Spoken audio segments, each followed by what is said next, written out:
Russia మన భారతదేశానికి నమ్మక ద్రోహం చేయటం మొదలుపెట్టిందని ఇటీవలి వార్తలు వస్తున్నాయి. ఫ్రెండ్స్, ఇది మీకు ఆశ్చర్యంగా ఉండొచ్చు. ఇజ్రాయెల్ మరియు ఇరాన్ మధ్య కొనసాగుతున్న వివాదం కారణంగా భారతదేశ ఎగుమతులకు అంతరాయం ఏర్పడుతూ ఉంది. భారతదేశం మరియు రష్యా మధ్య చాలా కాలంగా మంచి సంబంధాలు ఉన్నప్పటికీ ప్రస్తుతం రష్యా భారతదేశానికి వ్యతిరేకంగా అడుగులు వేస్తూ ఉంది. ఎలాగంటే ఇరాన్ లోని చబహార్ నౌకాశ్రయంలో భారత్ ఎగుమతులను నిలిపివేయాలని రష్యా ఇరాన్ పై ఒత్తిడి తెస్తున్నట్టు తెలుస్తోంది. భారత్ పై రష్యా ఇలాంటి చర్యలు తీసుకుంటుందని నమ్మటం కష్టంగా ఉన్నప్పటికీ తాజా నివేదికలో ఈ విషయం వెల్లడైంది. ఈ వీడియోలో ముందుకు వెళ్లే ముందు భారతదేశ ఎగుమతి వేగంగా వృద్ధి చెందడం వల్ల ఇతర దేశాలు భారతదేశంపై అసూయపడుతున్నాయి. ప్రస్తుతం ఇజ్రాయెల్ మరియు ఇరాన్ల మధ్య జరుగుతున్న యుద్ధం భారతదేశ ఎగుమతులకు అంతరాయం కలిగిస్తూ ఉంది. రష్యా, ఉక్రెయిన్ మరియు ఇజ్రాయెల్ మరియు హమాస్ మధ్య ఇప్పటికే యుద్ధం జరుగుతున్నప్పటికీ భారతదేశం యొక్క వాణిజ్య మార్గంపై ఇది ఎటువంటి ప్రభావం చూపలేదు. ఇరాన్, రష్యా మరియు ఇజ్రాయెల్ తో భారత్ సంబంధాలు స్నేహపూర్వకంగానే ఉన్నాయి. ఎందుకంటే ఇరాన్ మరియు రష్యా నుంచి మన దేశం ముడి చమురు దిగుమతి చేసుకుంటూనే ఉంది. అలాగే మన దేశానికి ఇజ్రాయెల్ తో బలమైన వాణిజ్య భాగస్వామ్యం కూడా ఉంది. ఈ మూడు దేశాలు మరియు భారతదేశం మధ్య ద్వైపాక్షిక వ్యాపారాలు భారీగా జరుగుతూ ఉండేవి. ఇజ్రాయెల్ పై ఇరాన్ ఈ మధ్యకాలంలో చేసిన దాడుల తర్వాత ఇజ్రాయెల్ ఇరాన్ పై ఆంక్షలు విధించాలని భారతదేశంపై ఒత్తిడి తెస్తూ ఉంది. ఇరాన్ మరియు ఇజ్రాయెల్ మధ్య జరుగుతున్న యుద్ధం వీలైనంత త్వరగా శాంతించాలని ప్రపంచమంతా కోరుకుంటోంది. అయితే మరోవైపు ఇరాన్ కు ఆయుధాలు సరఫరా చేస్తామని రష్యా హామీ ఇవ్వటం వల్ల రష్యా ఇరాన్ కు మద్దతు ఇస్తూనే ఉంది. మీరు ఈ మ్యాప్ ను ఒక్కసారి పరిశీలిస్తే మీరు భారతదేశంలోని ముంబై ఓడరేవుకు కొద్ది దూరంలో ఇరాన్ లోని చబహార్ ఓడరేవును చూస్తారు. భారతదేశం యొక్క ముంబై నౌకాశ్రయం మరియు ఇరాన్ లోని చబహార్ పోర్టుల మధ్య దూరం దాదాపు 72 కిలోమీటర్లు. అంటే ఇరాన్ మరియు భారతదేశం మధ్య సముద్ర మార్గం చాలా తక్కువగా ఉంటుంది. అందువల్ల టర్కీ మరియు ఆర్మేనియా వంటి దేశాలకు వస్తువులను ఎగుమతి చేయడానికి భారతదేశం ఈ నౌకాశ్రయాన్ని ఉపయోగిస్తుంది. అలాగే ఇరాన్ యొక్క చబహార్ నౌకాశ్రయాన్ని షిప్పింగ్ కోసం ఎక్కువగా ఉపయోగించుకుంటుంది.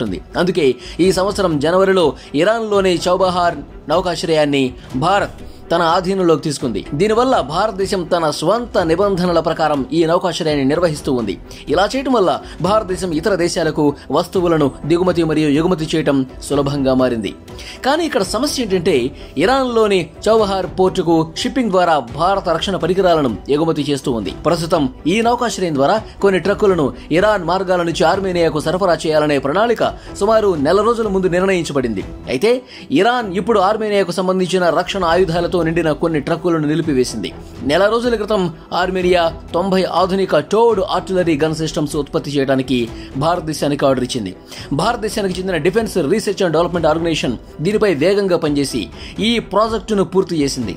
ఆర్మేనియా మన దేశంతో చేసుకున్న ఒప్పందం ప్రకారం ఈ నెలలోపు ఆధునిక ఫిరంగి తుపాకీ వ్యవస్థను తయారు చేసి ఇవ్వాలి. అయితే ఇరాన్ సముద్ర మార్గాల ద్వారా భారత్ ఈ రక్షణ ఆయుధాలను ఆర్మేనియాకు ఎగుమతి చేస్తున్నప్పుడు రష్యా ఆర్మేనియాకు రక్షణ పరికరాలను అనుమతించవద్దని ఇరాన్ పై ఒత్తిడి చేస్తూ ఉంది. ఎందుకంటే ఇప్పటి వరకు ఆర్మేనియా రష్యా నుంచి రక్షణ ఆయుధాలు కొనుగోలు చేస్తూ ఉండేది. కానీ రష్యా మరియు యుక్రెయిన్ల మధ్య జరుగుతున్న యుద్ధం కారణంగా రష్యా ఆర్మేనియాకు ఆయుధాలు సరఫరా చేయలేకపోయింది. దీనివల్ల ఆర్మేనియా భారతదేశంతో ఈ రక్షణ ఆయుధాల ప్రాజెక్ట్ ను ఒప్పందం చేసుకుంది. ప్రస్తుతం ఆర్మేనియా, అజర్బైజాన్ల మధ్య ఉద్రిక్త పరిస్థితి ఏర్పడింది. ఆర్మేనియా చుట్టూ శత్రు దేశాల సరిహద్దులు ఉన్నాయి. అందువల్ల ఆర్మేనియా తన రక్షణ భద్రతను పటిష్టం చేసుకోవడంలో చిన్న పొరపాటు కూడా చేయకూడదని భావించింది. అయితే ఇప్పటి వరకు రష్యా రక్షణ పరికరాలను ఎగుమతి చేస్తున్న దేశాల మార్కెట్ ను మన దేశం ఆక్రమించడం రష్యాకు అస్సలు ఇష్టం లేదు. ఒకసారి మన దేశం ఒక దేశంతో వ్యాపారం చేస్తే ఆ దేశం నుంచి భారతీయ కంపెనీలను దూరం చేయడం అసాధ్యమని దాదాపు ప్రపంచ దేశాలన్నింటికీ తెలుసు. ఈ సంవత్సరం భారతదేశ రక్షణ ఎగుమతులు వేగంగా వృద్ధి చెందడం రష్యాకు మాత్రమే కాకుండా జర్మనీ మరియు ఫ్రాన్స్ వంటి దేశాలకు కూడా ఆందోళన కలిగిస్తూ ఉంది. రక్షణ ఆయుధాల ఎగుమతిలో భారతదేశం తమను అధిగమిస్తుందనే భయం ఈ దేశాలలో ఎక్కువగా ఉంది. ముఖ్యంగా చెప్పాలంటే మన దేశం ఇతర మార్గాల ద్వారా గయానా మరియు ఈజిప్ట్ వంటి ఆఫ్రికా దేశాలకు రక్షణ పరికరాలను మాత్రమే కాకుండా ఎన్నో ఇతర వస్తువులను కూడా ఎగుమతి చేయగలదు. అయితే ఆర్మేనియాకు ఏదైనా ఎగుమతి చేయడానికి ఇరాన్ తప్ప వేరే మార్గం లేదు. ఎందుకంటే మీరు మ్యాప్ ను ఒక్కసారి గమనిస్తే ఆర్మేనియా ఒక భూ పరివేష్టిత దేశం. చుట్టూ ఇతర దేశాలతో చుట్టబడి ఉంటుంది. ఆర్మేనియాకు తన సొంత సముద్ర మార్గం లేదు.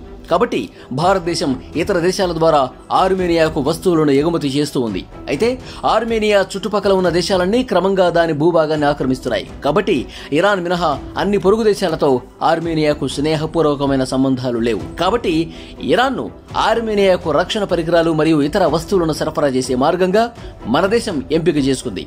ఇరాన్ పై రష్యా నుంచి ఒత్తిడి ఉన్నప్పటికీ ఇరాన్ భారత రక్షణ పరికరాలను ఆర్మేనియాకు చేరుకోవడానికి అనుమతిస్తుందా లేదా అనే విషయంపై మీ అభిప్రాయం అభిప్రాయాన్ని కామెంట్ రూపంలో తెలియజేయండి. అలాగే ఈ వీడియోను లైక్ చేసి మీ ఫ్రెండ్స్కు షేర్ చేయండి. మరిన్ని విజ్ఞానవంతమైన వీడియోల కోసం ఛానల్ను సబ్స్క్రైబ్ చేసుకోండి. అన్ని నోటిఫికేషన్ల కోసం బెల్ ఐకాన్ను మాత్రం క్లిక్ చేయటం మర్చిపోకండి.